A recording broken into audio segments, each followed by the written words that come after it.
au pouvoir. N'est-ce pas qu'il y avait Aïdjo? Est-ce que vous avez vu qu'on a tué tous les Aïdjo? Qu'on a tué tous les frères d'Aïdjo? Qu'on a tué tous les cousins d'Aïdjo? Qu'on les mettait en prison et tout, et tout, et tout. Et si vous le faites, il y a beaucoup de Kamtou qui sont cachés, qui vont justement créer une révolution. Et vous verrez ce que ça va donner donc. Laissez Kamtou, ce n'est pas le seul opposant. Il y a déjà eu des opposants avant. Vous avez tué les gens de l'UPC. Vous avez détruit le SDF. Vous avez détruit ceci et cela. Mais il y aura toujours des opposants. Et il y a eu les Oumyobe, il y a eu les Osenda Fana, il y a eu les Wandi. Il y a eu tout ce monde-là. Vous ne pouvez pas détruire les idées. Vous ne pouvez pas détruire et arrêter le vent. N'envoyez pas les faux opposants ou alors avec les opposants reconvertis en proposants ou encore qui veulent entrer au gouvernement pour quelques éléments avant d'aller maintenant aussi à la retraite pour détourner. Le peuple camerounais a besoin d'être accompagné. Regardez ce qui se passe dans les autres pays. Regardez quel est le rôle que joue l'armée. Regardez et inspirez-vous. Ne soyez pas en retard. L'armée n'est pas là pour servir quelques individus et combattre des opposants ou un probable président. L'armée, ce n'est pas son rôle. Et là où vous êtes là-bas, c'est pour combattre l'ennemi. C'est pour combattre Boko Haram. Ce n'est pas pour... On ne vous a pas envoyé là-bas pour combattre Kamto. Vous allez tuer seulement Kamto. Oh, Kamto, vous allez voir. Même s'il sort, on va lui faire ceci. Ah, de gros officiers comme ça. À colonel. Colonel, mais on met ça. Ou soigne. Mais on met ça. Si vous connaissez même ce que ce nom-là voulait dire. Au soigne. Mais on met ça. Mais on met ça veut dire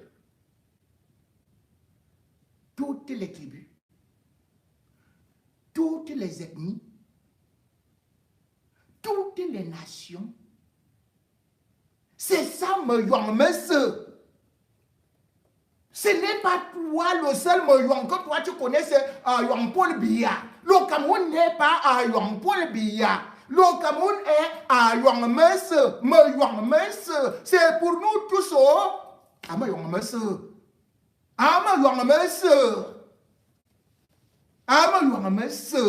Et que c'est mot.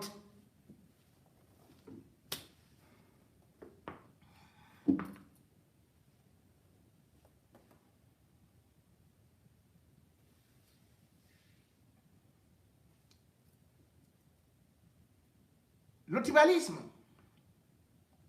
n'est pas un mode de gouvernance. Le banditisme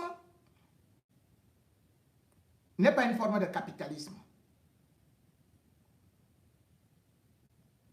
L'ethnofascisme ne peut conduire qu'à Kondengi. À Mugubelinga, les hommes est donc de l'autre côté là-bas. Et on espère qu'il commence à bouger ses ménages. Lui également, il demandait à l'armée républicaine, à travers ses médias, de réprimer les opposants. Il trouvait que ceux qui peuvent marcher, ce sont des bandits, ce sont des antipatriotes. Mais c'est le même Amadou Belinga qui aujourd'hui, avec Bidjama gauche, Bidjama droite, organise pratiquement des manifestations pour leur libération. À peine arrivé à la prison centrale de Kondengi, eh bien, Bruno Bidjan a voulu s'attirer des relations avec les Amazoniens. Ces derniers, ils l'ont rejeté, même si Ayoub Tabe est venu voir comment il jouait au Ludo. Mercredi, cette fois-ci, à peine arrivé, il a déjà acheté un climatiseur. À peine arrivé, il a déjà une armée. À peine arrivé, il a déjà un téléphone. Et il a mobilisé avec son patron toute la rédaction de Vision 4. Bonnet Philippe, à la tête de cette armée de rébellion, a donc eu à débarquer au niveau de la prison principale de Kondengui. Après avoir fait un petit tour au bar, le temps de se recharger un peu avec quelques alcools pour retrouver un peu de courage et aller aborder, affronter les gardiens de prison, ils ont donc dit qu'ils allaient organiser là une marche sans autorisation. Les routes de Kondengui ont été bloquées. Et par la suite, et ils n'ont pas été arrêtés. Bien au contraire, certains avaient les permis de visite rapidement établis par Belinga Serlin pour aller voir leur patron, leurs deux patrons à la prison principale de Kondengui. Et il y a des gens qui n'ont jamais eu d'autorisation. Mais à la prison principale de Kondengui, toute une télévision est partie s'installer là-bas après avoir fait le désordre. Jamais on a vu au Cameroun des manifestations devant la prison. Jamais on a vu au sein d'une prison des réunions d'une télévision. La direction de Vision 4 est déjà donc partie s'installer à la prison principale de Kondengui.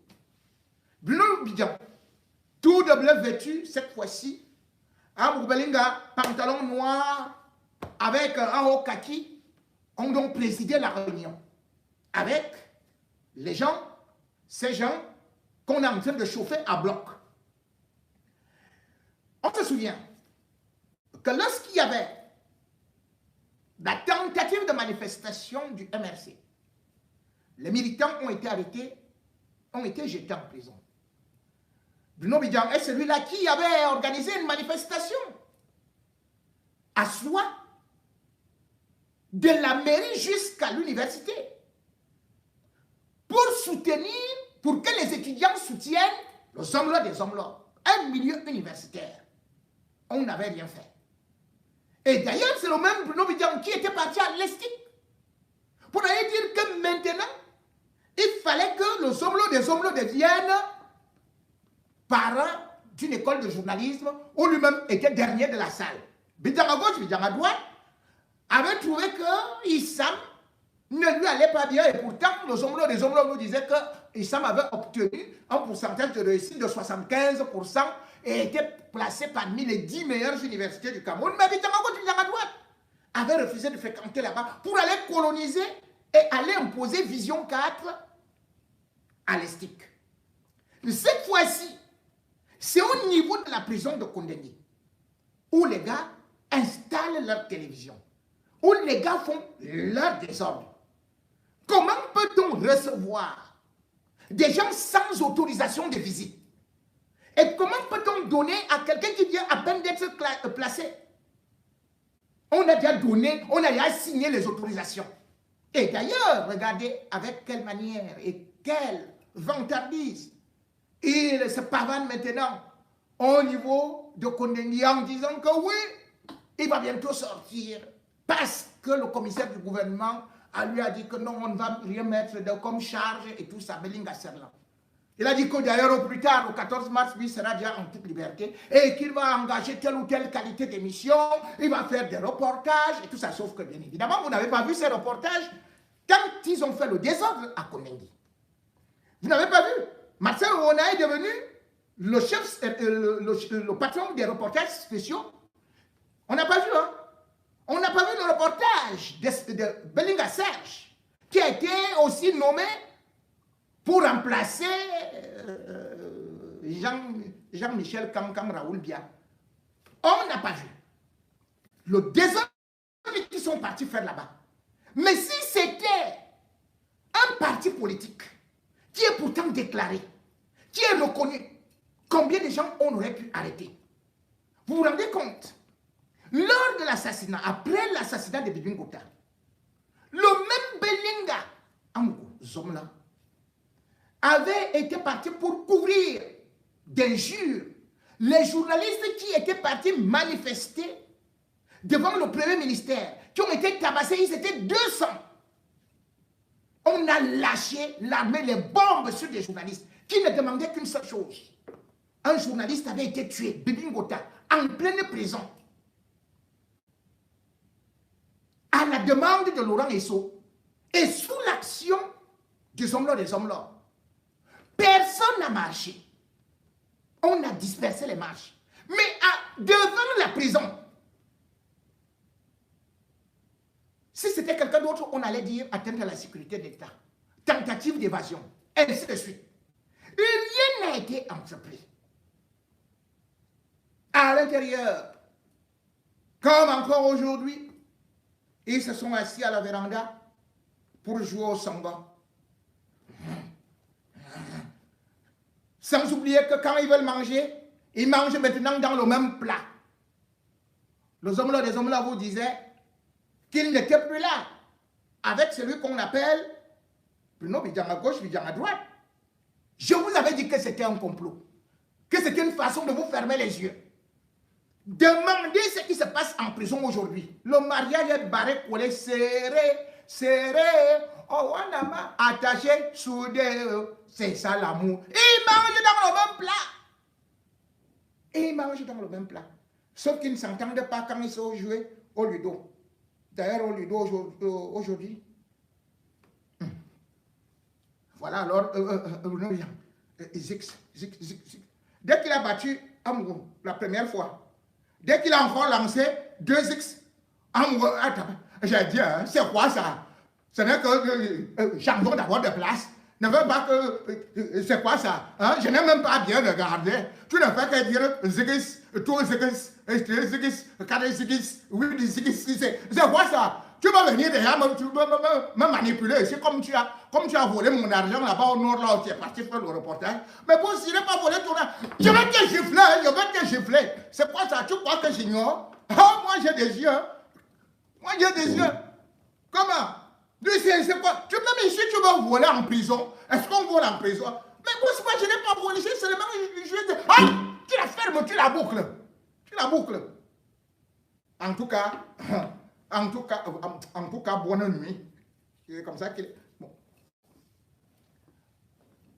Au-delà de ces scènes pittoresques qui peuvent se passer dans un milieu carcéral où on en verra encore, et des épisodes avant leur libération qui sont en train de chanter, puisqu'ils ont d'ailleurs programmé le champagne au frais. Ils ont d'ailleurs envoyé sur de leur coup leur maître à penser qui? Maître Tchungang. Maître Tchungang à la présidence de la République. Il est donc arrivé là-bas pour rencontrer qui? Imaginez, celui-là qui faisait souvent que les hommes leur voyage, celui-là qui facilitait bien évidemment qu'ils puissent avoir des milliards avec la complicité de lui Paul Motazé. Eh bien, le DCC. Tchungang, au moment où les inculpations sont prononcées, il va donc voir Mondayolo. Comme toujours, alors qu'on disait qu'il est malade, il s'est levé pour cette rencontre-là. Qu'est-ce qu'ils sont encore en train de fomenter? Attendons tout simplement lorsqu'on sait que le 1er décembre 2023, on avait été surpris par une ordonnance de non-lieu. Et surtout que pour l'instant, le juge n'a pas encore prononcé, ne s'est pas encore prononcé sur les accusations, sur les inculpations. Alors, on est en train de tout démarcher, on est en train de tout faire pour pouvoir sortir les hommes-là des hommes-là de là. Mais ce qui est beaucoup plus inquiétant encore, c'est justement le fait que les commanditaires de l'assassinat de Martinez Zogo courent toujours. Même si aujourd'hui on peut se dire avec certitude, selon les enquêtes et selon les déclarations des réalisateurs de cette macabre scène, que le Zomlo est celui-là qui a donné l'impulsion à cet assassinat. On sait quand même qu'il y a des membres du gouvernement qui sont encore à l'extérieur et en toute liberté. Mais ce n'est pas tout.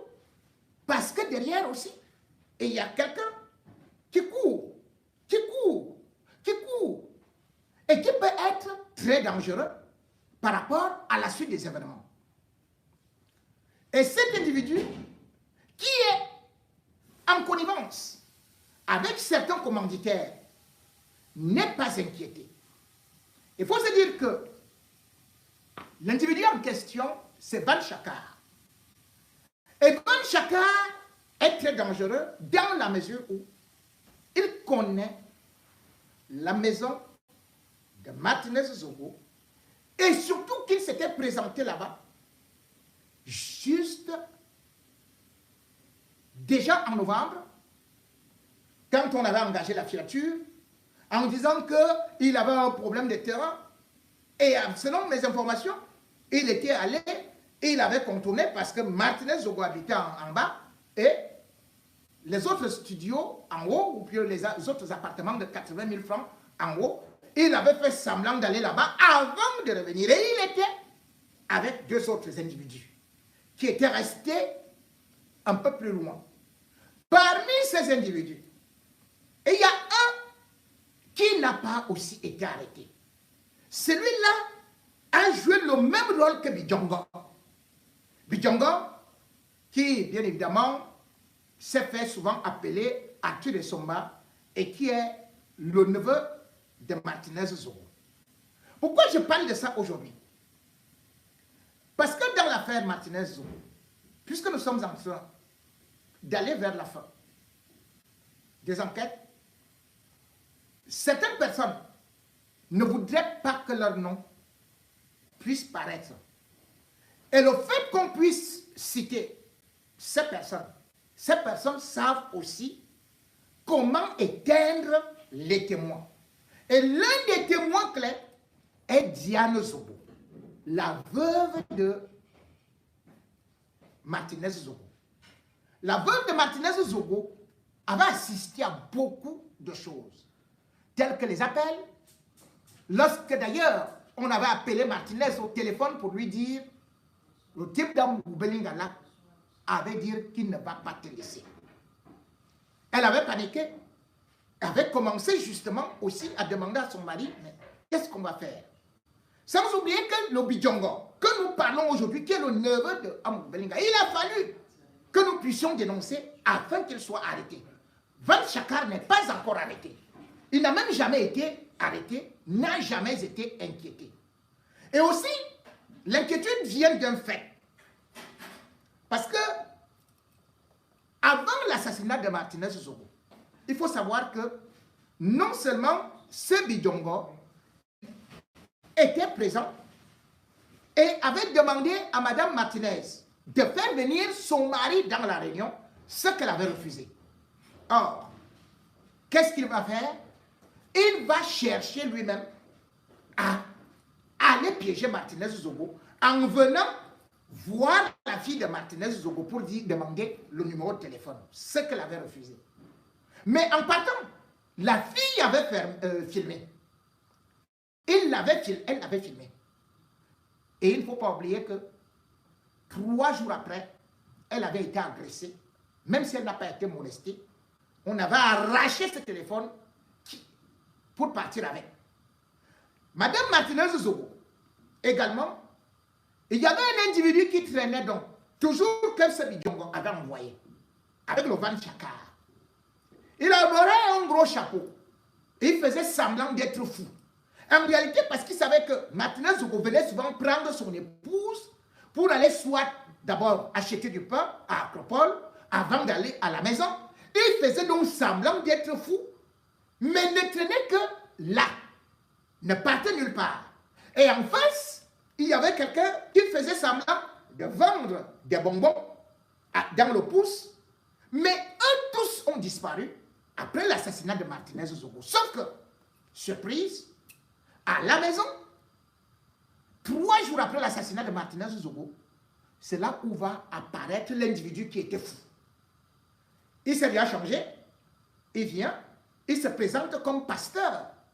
Et il va trouver des gens, dont l'épouse de Martinez Zogo, la veuve de Martinez Zogo, pour venir dire, vraiment, je suis venu vous consoler, quand Dieu ferme une porte, il ouvre l'autre. Il voulait absolument dire à l'épouse de ne pas continuer et d'enterrer, de dire que c'est tout simplement Dieu. Ça ne sert même à rien de pouvoir chercher les enquêtes, ça ne sert à rien et tout ça. C'est quand il prend la moto pour partir que Madame Zogo refait le film et voit que c'est ce fou, le jour même où on a enlevé Martinez Zogo, qui m'avait aussi bousculé quand j'allais dans ma voiture. Déjà que Arthur Essomba ne garait qu'à côté de la voiture de Madame Zogo, qui d'ailleurs avait été piégée. Sa voiture, on avait détruit des freins de telle sorte qu'elle avait failli mourir. Alors, aujourd'hui, cet individu est arrivé à la maison. Et il sait qu'on peut le retrouver. Or, jusqu'à présent, on n'a arrêté ni Van Chakar, ni ce soi-disant fou. Parce que la femme de Martinez Zogo, pendant ses auditions, que ce soit au niveau du CED, et même en Col-Cody, elle avait révélé cette information que je connais cet individu. Il était fou devant moi. Et eux-mêmes avaient dit, attention, si vous l'avez remarqué, c'est comme ça qu'ils font parfois. Quand ils vous filent, ils font comme ça, mais soyez seulement prudente. On devait donner des gardes à la femme de Martinez Zogo. Mais rien n'est fait. Et elle peut bien trépasser, puisque depuis un certain temps, il y a des tours qui se font là-bas, des individus sombres qui passent, qui regardent, sans pour autant oublier qu'un NACO avait tenté, enfin, quelqu'un avait tenté d'ouvrir un NACO. Les éléments aussi inquiétants, au moment où certains voient que nous donnons leur nom, ils pourront pousser le bouchon pour qu'elles ne puissent pas témoigner. Et autre chose, c'est que Martin Savon était l'ami de Martinez Zogo. Mais Martin Savon a été inculpé. Mais cependant, Martin Savon était aussi l'ami de certains membres de la famille de Martinez Zogo. Pour l'instant, Martin Savon n'est pas inculpé par le juge d'instruction. Retenez ça, il n'est pas inculpé. Si quelqu'un a cette... vous me montrez, c'est faux. L'information que vous avez donnée, il n'est pas encore inculpé. Il y a eu un réquisitoire supplétif du commissaire du gouvernement, Belling Asserlan. Mais le juge d'instruction n'a pas encore pris de position. Et cela veut dire que si Belling Asserlan a écrit ça, a fait cela veut dire que peut-être qu'il a trouvé quelques éléments ou des éléments compromettants. Alors, s'il y a des éléments compromettants, il faut aussi savoir que Martin Savon, comme on le dit, était avec certains membres de la famille de Martinez Zogo. Je ne voulais pas me mêler des affaires de famille et surtout créer des brouilles. Mais je suis inquiet. Je suis inquiet parce que derrière l'affaire Martinez Zogo, il y a aussi des conflits d'intérêts. Certains de mes confrères sont allés enquêter au Cameroun, sortant de l'Europe, de la France plus précisément. Mais ils ont été surpris que, arrivés au tribunal militaire, première des choses, on a constaté que la femme de Martinez Zogo ne faisait pas partie des parties civiles. Or, au début de l'enquête, elle était citée comme partie civile, avec son avocat, Maître Job et même Maître Esther Zefman, de la France, et un autre avocat. Comment se peut-il donc qu'elle ne soit pas partie civile? Et là, l'avocat de la famille, enfin, de la famille côté femme, avait fait le déplacement pour savoir ce qui se passait. Et c'est là où on découvre que Amougou Serlin dit non, ils ne sont pas partie civile parce qu'on a découvert qu'elle n'a pas un vrai acte de mariage. Son acte est faux. Ce n'est pas au tribunal militaire de déterminer qu'un acte de mariage est faux. Et même si l'acte de mariage est faux, il faut faut une décision de justice. Il faut une enquête, c'est une autre procédure. Tout le monde peut être partie civile dans l'affaire Martinez-Zogo. Moi-même, je peux me porter partie civile. La société civile peut se porter partie civile. Pourquoi est-ce qu'on a voulu l'écarter?